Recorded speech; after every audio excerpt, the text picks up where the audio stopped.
বন্ধুরা, মারাত্মক রূপ নিচ্ছে বেজস আম্বানির যুদ্ধ, যা ভারত ও ভারতের সাধারণ ব্যবসায়ীদের ওপর পড়তে পারে ভারী। ভারতের প্রায় $1 ট্রিলিয়ন রিটেল মার্কেটে জায়গা মজবুতের জন্য দুনিয়ার দুই ধনী ব্যক্তি জেফ বেজস ও মুকেশ আম্বানির মধ্যে রেষারেষি লেগেছে। এর ওপর দুনিয়া জুড়ে বিনিয়োগকারীদের নজর টিকে রয়েছে। বেজসের ecommerce company Amazon industry of future গ্রুপকে আটকানোর জন্য প্রাণপণ চেষ্টা করছে। এই সপ্তাহে এই মামলায় একটা নতুন ঘটনাক্রম দেখা গেছে।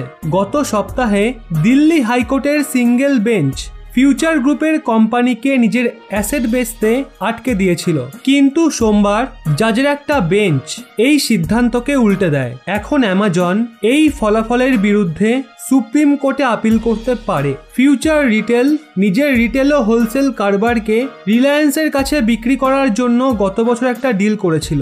এটা ভারতের রিটেল সেক্টরের সবচেয়ে বড় ডিল।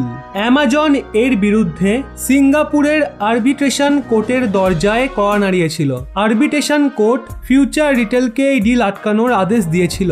এই সিদ্ধান্তকে লাগু করার জন্য অ্যামাজন ভারতের সুপ্রিম কোর্টে দ্বারস্থ হয়েছিল।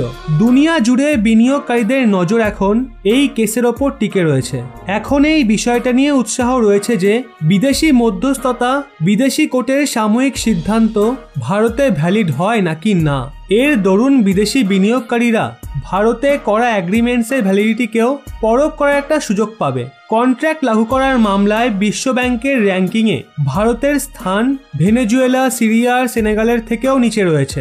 বর্তমানে সুপ্রিম কোর্ট ওকালতিকারী ভারত চুপ বলেন, বিদেশি মধ্যস্থতা ও বিদেশি কোর্টের সিদ্ধান্তকে লাগু না করলে ভারতের ইমেজ খারাপ হবে। প্রথম থেকেই বিনিয়োগ ও ব্যবসার মামলায় ভারতের ছবি খারাপ রয়েছে। তাই এক্ষেত্রে বিদেশি মধ্যস্থতা ও বিদেশি কোর্টের সিদ্ধান্তকে লাগু করা বিদেশি বিনিয়োগের ক্ষেত্রে ভারতের জন্য গুরুত্বপূর্ণ হবে।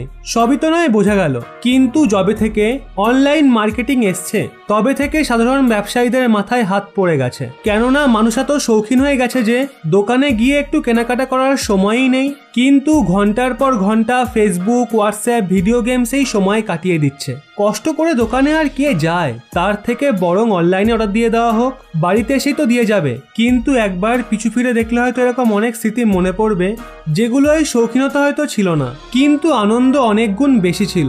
নিজের চোখে দেখে শুনে কেনাকাটা করার যে সন্তুষ্টি, আপনারাই বলুন না সেটা কি অনলাইনে আছে? আর এই অনলাইন মার্কেটিং এর চক্করে অনেক লোকাল ব্যবসায়ী মার খাচ্ছে। আচ্ছা, আপনারা কোনটাকে সাপোর্ট করেন, অনলাইন মার্কেটিং নাকি অফলাইন? অবশ্যই নিচে কমেন্টে জানান। আর যদি কোনো কিছু ভুল বলে থাকি তাহলে সেটাও কমেন্টে জানিয়ে দেবেন। এই গুরুতর বিষয়টার ওপর আপনাদের প্রত্যেকের মতামত জানাটা অত্যন্ত জরুরি, কারণ আপনাদের সিদ্ধান্তের ওপরেই সবকিছু নির্ভর করছে। আর এরকমই ব্যাক টু ব্যাক আপডেট পেতে রহস্য বাংলা এই চ্যানেলটি সাবস্ক্রাইব করে পাশের বেল আইকনটি অল করে রাখুন।